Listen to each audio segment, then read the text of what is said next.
Thank you for watching this video today. My name is Sean Wilson of Moraine Wealth Advisory. I'm a certified financial planner and portfolio manager. This video is your key to unlocking a detailed understanding of how an IPP differs from this new physician-focused pension plan. By the end, you will be equipped with the knowledge to make the best decision for you and your financial future. Are there similarities? The aim of an individual pension plan is to help incorporated physicians better save for retirement by creating additional value when compared to a registered retirement savings plan, or RRSP. The IPP has been around for decades, while the physician-focused pension plan has only been around since 2022. The two pension plans are considered registered pension plans under the Income Tax Act and share some similarities that I will touch on in more detail later in this video. It is important to realize that while they are both pensions, they are different types of registered pension plans with different benefit structures, which result in some key differences that should be well understood if both options are being considered. An individual pension plan is designed to offer the maximum value possible to an incorporated physician and has been the gold standard of retirement planning for decades. The added benefit of being able to optimize your tax and estate planning strategies only make this option more compelling. The entire design of the IPP is done to maximize the pension benefit permitted under the Income Tax Act while adding some ancillary add-ons that will be covered later in this video. The IPP offers the opportunity to make a significantly larger tax-deductible contribution to the IPP than would be available under the physician-focused pension plan or an RRSP. A key detail to point out is that the incorporated physician remains in full control of their IPP. Now, the physician-focused pension plan also provides the incorporated physician the opportunity to accrue the maximum pension benefit permitted under the Income Tax Act. Contributions are limited to essentially the same amount that would be available to be contributed to an RRSP for that same physician. So you might be asking yourself, well, the physician-focused pension plan sounds better already. I put less in, but have the same pension benefit. Now here's where the details come into play. To achieve the same level of sustainability, the pension benefits offered by the physician-focused pension plan strip away most of the ancillary benefits included in an IPP, which results in a material difference in value and reduced flexibility. One of the most common questions people have as they approach retirement is, will I have enough money or will I outlive my retirement savings? This risk, referred to as longevity risk, is the possibility that an individual might live longer than expected and may have insufficient assets to pay themselves the annual retirement income that was targeted. A pooled plan like the physician-focused pension plan attempts to address this longevity risk by pooling several physicians into the same pension plan. In retirement, physicians who die earlier than expected will largely surrender the remaining contributions with interest to the physician-focused pension plan. Those surrender contributions will be used to fund the pensions of those physicians who live longer than expected. If the contributions are insufficient to pay the promised pension benefit, the physician-focused pension plan has the right to reduce each physician's accrued benefit to account for the funding shortfalls. The pooled benefits come at the expense of a long list of ancillary benefits we will cover later in this video. Now, the question each incorporated physician contemplating a pension plan should ask themselves and their advisor is it appropriate to forego the enhanced features, benefits, flexibility, and control that an IPP can offer for the possibility, but not the guarantee, of having a more secured, albeit lower, retirement benefit in a physician-focused pension plan? The areas we will cover are participation, pension benefit, retirement, benefit to physician spouses and beneficiaries after retirement, estate planning, investments, and contributions. With respect to plan participation, the IPP comes out ahead in every way. The physician-focused pension plan doesn't allow for an employed spouse to participate in the plan. The PFPP option is also not currently available across every province. However, one would expect that this will change over time. Lastly, the PFPP restricts all physicians from leaving the plan after their 55th birthday. This is known as a 5411, as in age 54 and the 11th month of your 54th year, you need to decide if you're okay with leaving your funds in the plan. After this date, the plan will retain any remaining contributions and interest to fund other pensioners. With the IPP, you have the option to leave the plan at any time. which would involve a commuted value rolled into an ALIRA account and a taxable portion paid out as a lump sum. Now, when it comes to participation, let's touch on a few things here. Eligibility. An incorporated physician is eligible to establish and participate in an IPP. That is the same for both. When it comes to your spouse, the eligibility for an employed spouse, under the IPP, you are able to add your spouse to your IPP. Under the physician-focused pension plan, you are not allowed to add this benefit. Jurisdiction eligibility. A physician practicing in any province in Canada can establish and participate in an IPP. On the physician-focused pension plan, currently only available in Ontario, Nova Scotia, PEI, Alberta, and BC, and the territories. Again, one would expect that over time, the other provinces or jurisdictions will be added. Can you voluntarily leave the plan? With an IPP, the physician can leave at any time and terminate their plan. With respect to the physician-focused pension plan, this decision has to be made prior to their 55th birthday. Benefits earned. For each year of participation, the physician can earn a benefit equal to 2% of his or her capped pensionable earnings. This is the same for both plans. The benefits payable at retirement are different. With the IPP, the earned benefit is increased until retirement to account for wage inflation. This is not the case with the physician-focused pension plan. On the screen right now, you're going to see a table that shows capped pensionable earnings, the participation or the accrued benefit in each year by an IPP and a PFPP plan, and comparing how those benefits change over time for the IPP and the PFPP option. As you can see, there's a significant difference as you move down through the years, and by 2038, the IPP is at $81,900 and the PFPP is at $67,000, and this is the impact of inflation on those pension benefits. As you can see in this slide, the benefit earned in an IPP versus the physician-focused pension plan are identical. The difference, however, is the benefit that is payable at retirement. The table on the slide will highlight this better, but effectively, the physician-focused pension plan benefit is earned the same as the IPP benefit is earned, but the benefit payable is not adjusted for wage inflation. So if you are a 40-year-old contributing to a PFPP, the value of that pension income by the time you retire, say 25 years later, would be roughly half of what it is today. This example also compares how the accrued pension is calculated over a 15-year period for a physician who enrolled in the IPP versus the PFPP on January 1st, 2024. The example is based on a physician earning the capped pensionable earnings each year and shows the total pension accrued at the end of each year to be paid starting at age 65. When you look at this slide, remember what we talked about on the previous slide. The benefit earned is the same in both an IPP and the PFPP plan. The benefit payable, however, is materially different, with the IPP providing an additional accrued pension benefit of $13,765, which is only after 15 years. Now imagine this difference if you had 25 years of contributing. For a registered pension plan, the normal retirement date is the date on which the pension plan member is expected to retire and commence their pension withdrawals. For both the IPP and the PFPP, the normal retirement date is the first day of the month, coinciding with the month following the month that the plan member has their 61st birthday. Right now, we're going to talk more about the retirement benefits associated with both these plans. Now, retiring at the normal retirement date of, say, age 65, both the IPP and the physician-focused pension plan, you can retire at age 65 with a full accrued pension. Now, things are a little different when you want to retire early. With the IPP, you can retire as early as age 50 and receive your pension. And with the physician-focused pension plan, that option is not available until age 55. When you retire earlier, these benefits that get paid out will be different within each plan. With the IPP, if you do an early retirement between the ages of 60 and 65, the full accrued pension can be paid out without any reduction. If early retirement occurs before age 60, the accrued pension is reduced to reflect that the pension is starting earlier and it will be paid out for more years.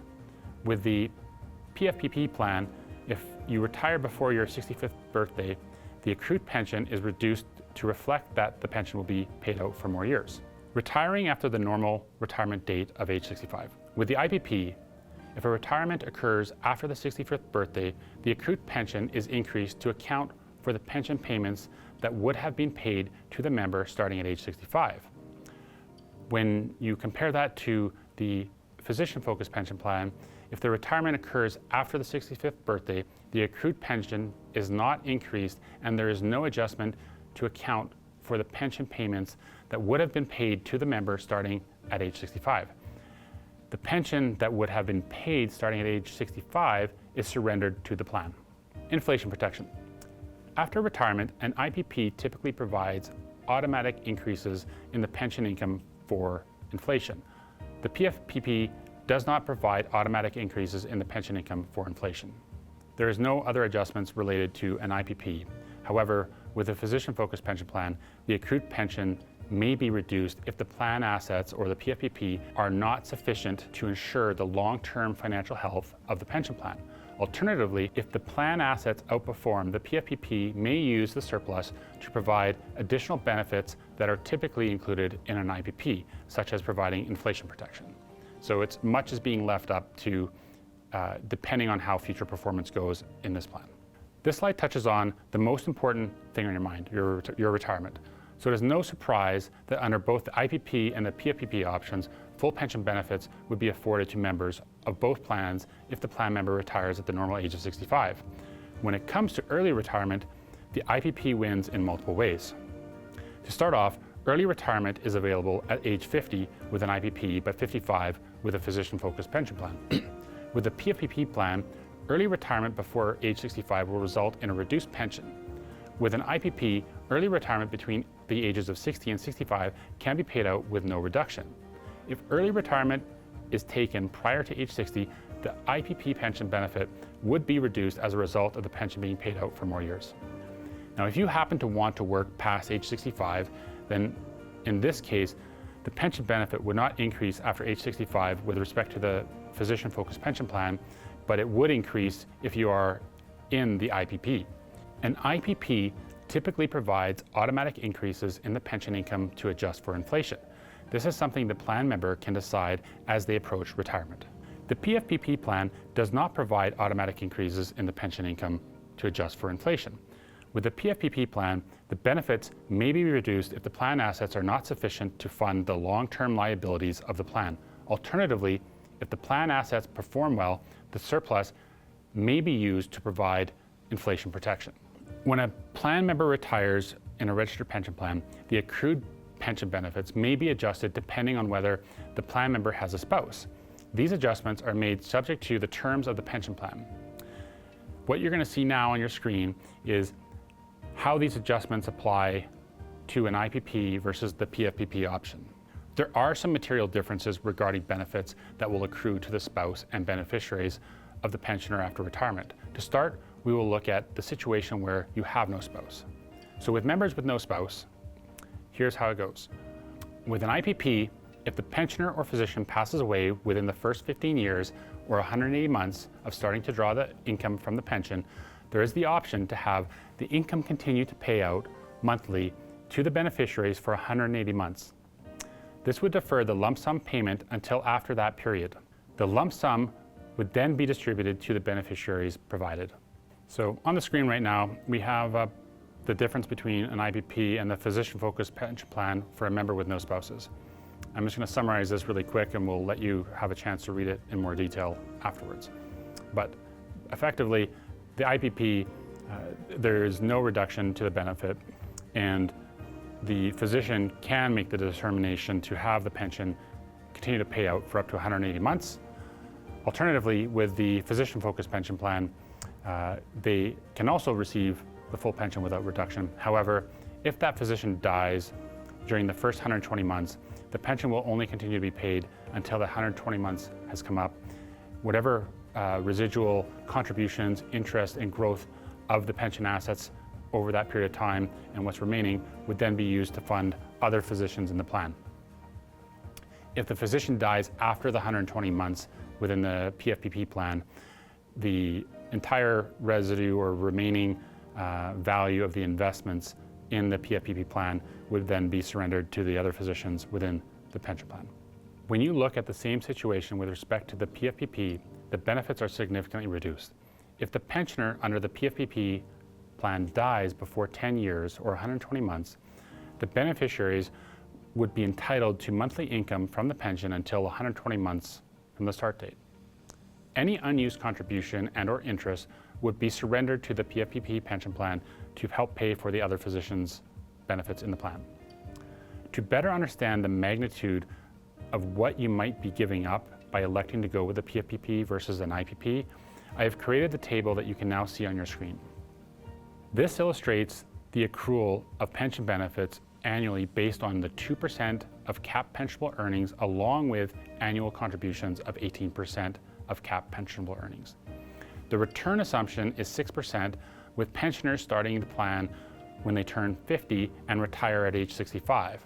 The plan assets are estimated to grow to nearly $963,000 by the end of the 15th year. Over the 15 years in the illustration, the pensioner has contributed nearly $604,000 to the plan. The new table on your screen shows the balance of the funds at the end of each year of drawing a pension. It also assumes that this is a pensioner without a spouse. And if the pensioner dies any time in the first 10 years under the PFPP plan, the maximum benefit that their beneficiaries would receive is $671,000. As the table clearly illustrates, at the end of 10 years, this pensioner will have surrendered $839,000 to the benefit of the other pensioners and not to the benefit of their estate.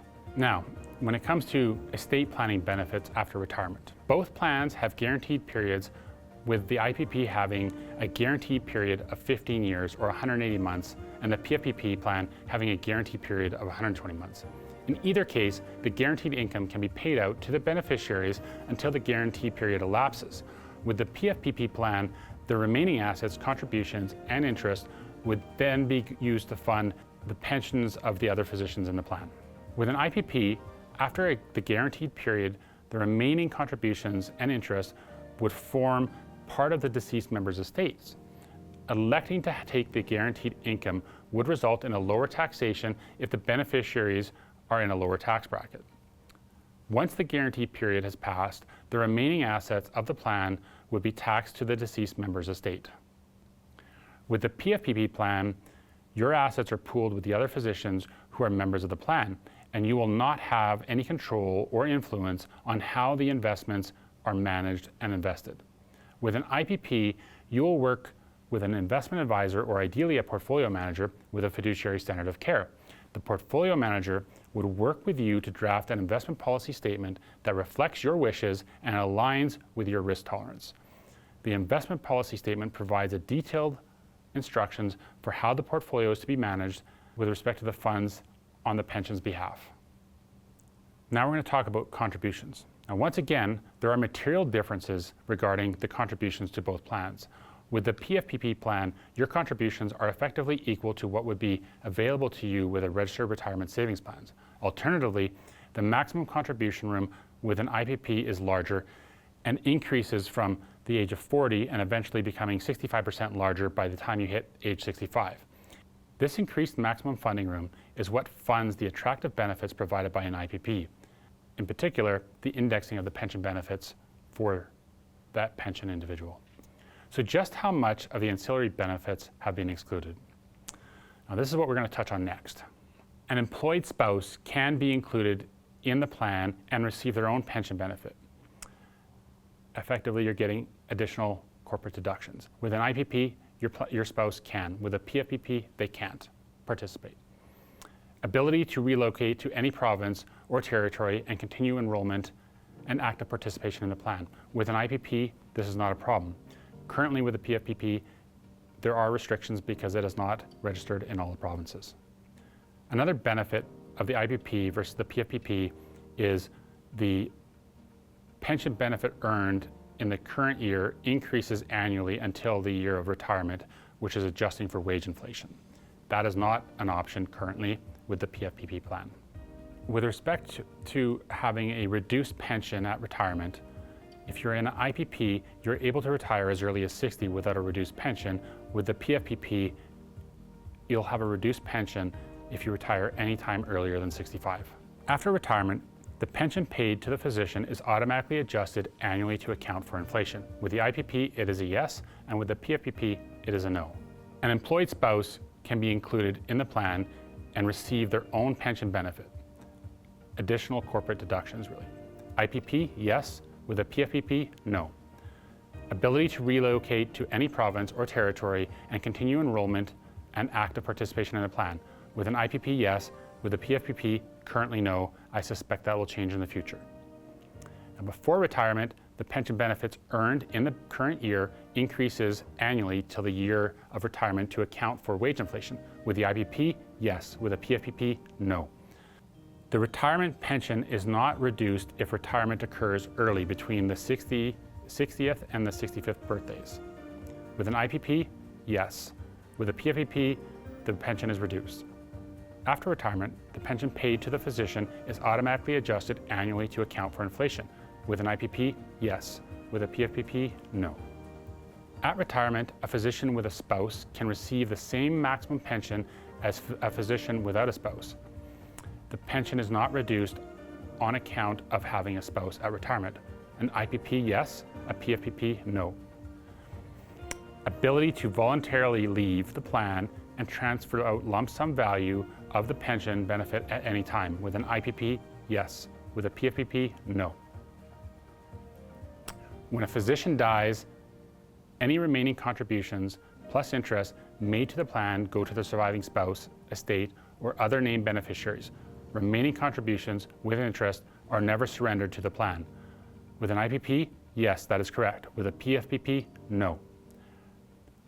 Opportunity to have larger corporate tax deductions through making larger tax deductible contributions compared to an RSP. With an IPP, yes. With a PFPP, no. Flexibility to top up the plan rather than have the accrued benefits reduced due to the impact of underperforming investment returns or other factors. Yes for the IPP and no for the PFPP. Ability to purchase additional pension benefits for previous years of employment before enrollment in the plan with the benefit of a larger corporate tax deduction. That is a yes for the IPP and a no for the PFPP. The idea behind doing this video started nearly 2 years ago when I heard about the new pension plan being rolled out and targeting doctors.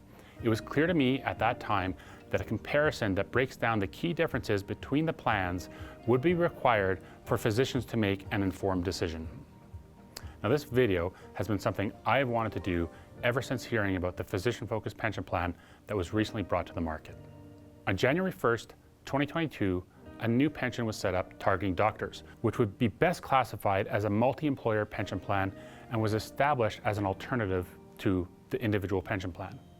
Now, if you would like to watch my video on individual pension plans, you can find a link to the video in the section below. As many of you will be receiving marketing directly from this physician-focused pension plan or representatives from the pension plan, I felt it would be valuable to arm you with a list of questions you should ask anyone approaching you about this physician-focused pension plan.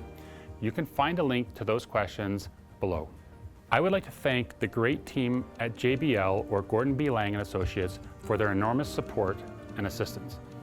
That concludes today's video. I hope you found this informative. If you have any further questions, please reach out. I'd be happy to chat with you and see if this is the right fit for your situation.